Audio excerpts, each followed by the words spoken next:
అయితే గతంలో అధికారులు టార్గెట్ కోసం ప్రతి ఒక్కరూ కూడా బీపీఎల్ కింద అంటే బిలో బేస్మెంట్ లెవెల్లో కట్టుకున్నారని అబద్ధపు సర్టిఫికేట్లు ఇచ్చిన కారణాన వాళ్ళందరూ కూడా పాత రికార్డుల్లో పాత కాలనీల కింద మంజూరై ఉన్నాయి.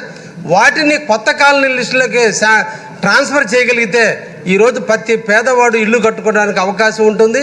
ఇప్పుడు కొత్త రేట్ల ప్రకారం ఇల్లు కట్టుకుంటే ఎస్టీలకైతే 3,20,000 వస్తుంది. అదే పాత స్కీమ్ కింద అలాగా కొనసాగితే 1.5 లక్షల రూపాయలు, ఎన్ఆర్జీఎస్ కింద 30,000 కలిపితే 1,80,000 వస్తుంది.